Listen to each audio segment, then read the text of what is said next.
Today we are going to talk about different types of solids and allotropes.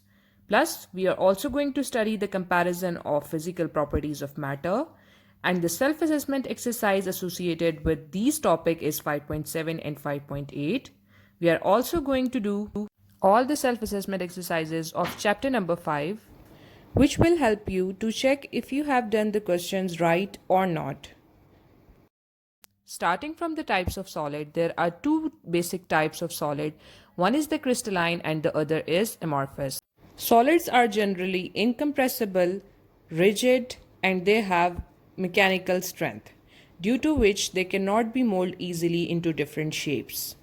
The same solid can exist in both crystalline and amorphous form. You can see structures over here. Crystalline solids are the type of solids which have the proper three-dimensional arrangement of atoms in their molecules, due to which they have well-defined shape and sharp melting point. Different types of crystalline structure are shown over here. One is the simple cubic, the other is face-centered cubic, and the third one is body-centered cubic. Amorphous, on the other hand, lacks ordered arrangement of its particle, due to which it does not have a well-defined arrangement of the particles. Although it is also a solid having a definite shape, rigidity and hardness, but due to irregular internal structure, they don't have sharp melting point and they are not considered as true solids, but they are called as highly supercooled liquids. So arrangement of atoms in solid plays vital role in defining their properties. Some elements can exist in two or more different arrangement of atoms, and they are called as allotropes. Allotropes are also defined as different structural forms of the same element in the same physical state. The three allotropes of carbon are diamond, graphite, and buckyballs. These allotropes of carbon these allotropes are of the same element carbon, but they have different structural forms and they are present in the same physical state, which is solid. Carbon is present in the earth crust in different forms. This is the electronic structure of carbon, having 2 electrons in the first and 4 electrons in the second shell. The vacancy of 4 more electrons in the second shell make it reactive to all the other elements present in its surrounding. As we have studied two types of solid, one is the crystalline and the other is amorphous. Crystalline solid is a solid that is composed of orderly repeating three-dimensional arrangement of particles, whereas amorphous solid is one that lacks ordered arrangement of its particles. Coke, coal and charcoal are the amorphous allotropes of carbon, whereas diamond, graphite and buckyballs are the crystalline allotropes of carbon. So the allotropes differ according to crystallinity or amorphous nature of solids. All these are composed of the same element, which is carbon. In this chapter, we will study about the crystalline allotropes of carbon, which is diamond, graphite and fullerene, which is also called as buckyball. The giant covalent structure present between the atoms of carbon is one of the reasons of the different arrangement of atoms in carbon. Notice that in diamond, each carbon atom is bonded to 4 other carbon atoms, creating a hard diamond which does not conduct electricity like another allotrope of carbon, which is graphite. But graphite is not as strong as diamond. So just the arrangement of atoms in the same element can change the physical appearance of the same element. We also have the third allotrope of carbon, which is called as buckyball. It is also called as fullerene. This allotrope of carbon consists of 60 carbon atoms that forms a hollow sphere. In this allotrope of carbon, different hexagons of carbon are arranged with each other in a way which looks like a buckyball. So we have studied 3 allotropes of carbon, graphite, diamond and buckyballs. The difference lies in the arrangement and the bonding present between the atoms of the carbon. In graphite, the weak bond exists between the layers that allow them to slide over one another, which is why it is very soft in nature, but does not have sharp melting point as compared to diamond. Diamond consists of carbon atom which is surrounded by 4 more carbon atoms, which is why there is no face electron or ions present in it, and that's why it does not conduct electricity. And in graphite, every carbon atom is surrounded by 3 carbon atoms, as there is face electron or ion present in it, and there is no covalent bond present between the atoms of carbon, so it can easily conduct electricity. Let's talk about the allotropes of oxygen. Oxygen exists as O2 in nature. This is diatomic oxygen. These two oxygen are held together with the help of double bond present between the atoms of oxygen, as shown in the figure.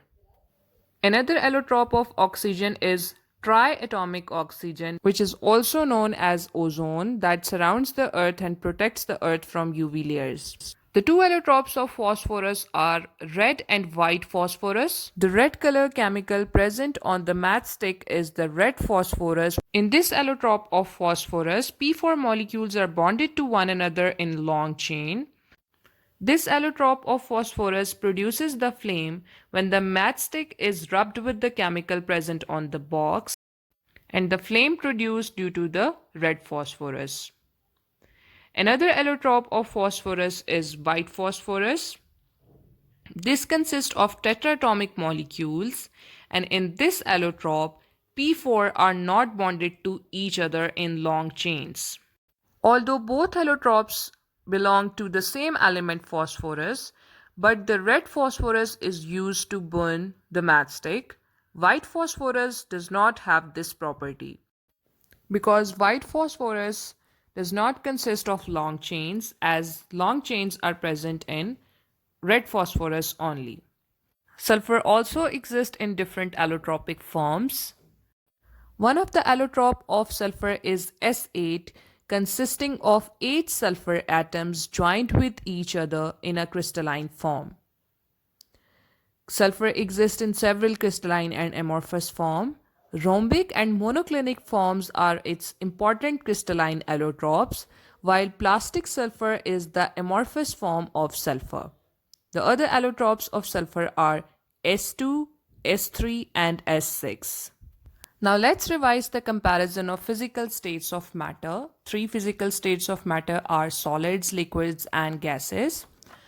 Solids consist of a definite shape and volume. They have a proper arrangement of atoms. They are closely packed together and have strong intermolecular forces, due to which they have fixed positions, rigid structure, they cannot be compressed easily, and they cannot flow. The second state of matter is liquid. As each type of matter is composed of the molecules and there is some kind of attractive forces present between the molecules of matter, when we talk about the liquid, the attractive forces are also present between the molecules of liquid, but these attractive forces are not as strong as they are in solids. These forces present in the liquid keep the molecules together. However, these forces cannot hold the molecules in fixed position, due to which they are not rigid and they have no fixed shape, but they have fixed volume. As we know that these forces cannot hold molecules in the fixed position, so molecules in the liquid can slide past one another. Because of this, a liquid has a definite volume but no definite shape, and they can flow easily. The third form of matter is gas. This form of matter does not consist of any attractive forces present between the molecule. So the molecules in gas can freely move in all directions because of the absence of intermolecular forces. They have volume but they don't have fixed shape. They can be compressed easily due to the large distances present between the molecules of gases. They are not rigid, they can be compressed easily. So they have no fixed shape and no fixed volume. Let's move towards the self-assessment exercise of this chapter. Take out your register. If you have any question regarding these topics discussed in chapter number 5, you can ask me later. Starting from self-assessment exercise 5.1, in which you have to explain pressure-volume relationship using the data. and applying Boyle's law over this data. So we have pressure and volume given in different columns. We will multiply P1 V1, P2 V2, P3 V3, P4 V4, P5 and V5. Thus, the calculated result agrees with the pressure-volume relationship according to the Boyle's law. The answer should be same in all the entries. Moving on towards question number 2 of this exercise. You have to show that this data satisfies Boyle's law. Again, you will multiply P1 with V1 and P2 with V2. The calculated result does not agree with the pressure-volume relationship according to the Boyle's law. So this question does not satisfy Boyle's law. Moving on towards self-assessment exercise 5.2. Here you have to explain volume-temperature relationship using Charles' law. So according to Charles' law, ratio of volume to absolute temperature is constant for any set of conditions. We will simply convert degree Celsius temperature to Kelvin by adding 273.3 degrees, and then we will find V by T relationship and compare the answers. Now here we have converted temperature into Kelvin. Then we have divided volume by temperature for each entry, and we found out that the ratio V by T is 0.39 for all the entries. Thus it obeys Charles' law. In question number 2, you also have to prove whether it satisfies Charles' law or not. You will simply multiply the data given in this question. Again, you will draw the table. You will write temperature in degree Celsius in one column, volume in centimeter. You will convert temperature into Kelvin and you will find out the relationship between volume and temperature. Next question of self-assessment exercise 5.2 is shown on your screens. In this question, you have to show that this data satisfies the Charles' law or not. Do the question as shown over here. Moving on towards self-assessment exercise 5.3, question number 1 is when you put nail polish remover on your palm, you feel a sensation of coldness. Give reason.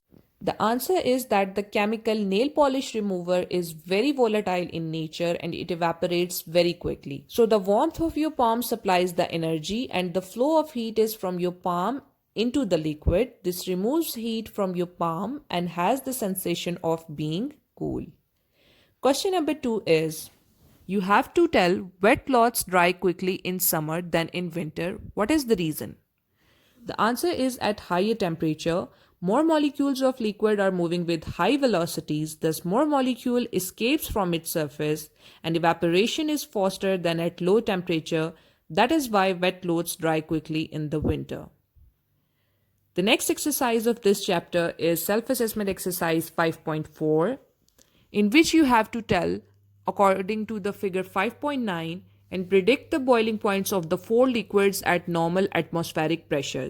The first liquid is chloroform having 40 degrees Celsius boiling point. Second is ethanol having 80 degrees Celsius. Third is water having 100 degrees Celsius. And the fourth is ethanoic acid having 120 degrees Celsius. Question number 1 of self-assessment exercise 5.5 is, the boiling point of water on the top of Mount Everest is 70 degrees Celsius, while at Murray 98 degrees Celsius. Explain the difference. So we know that the difference lies in vapor pressure. Greater the vapor pressure, greater will be the boiling point. Lesser the vapor pressure, lesser will be the boiling point. So as on the top of Mount Everest, the vapor pressure is low, water boils at low temperature, and at Murray, the vapor pressure is higher as compared to that on Mount Everest. The water boils at 98 degrees Celsius. Question number 2 is, if you try to cook an egg in boiling water while camping at an elevation of 0.5 kilometer in the mountain, you will find that it takes longer than it does at home. Explain why.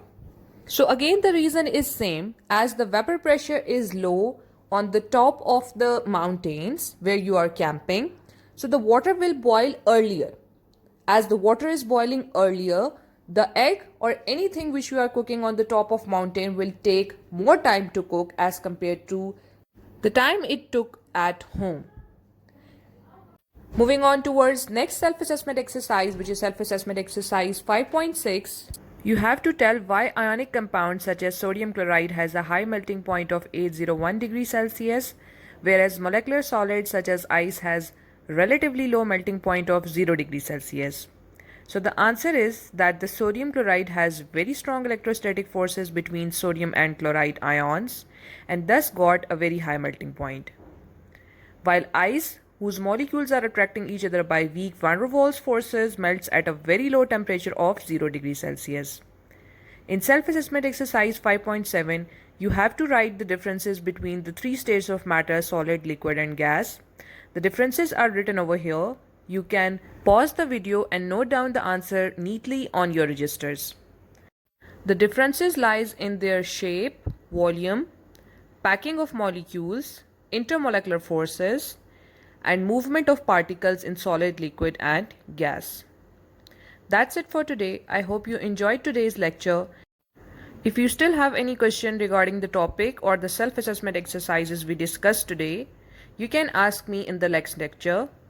Make neat and clean notes of all the self-assessment exercises and important things we have discussed in the lectures up till now. I'll check all the things when you will come back to the school inshallah. Till next lecture, Allah Hafiz and take care.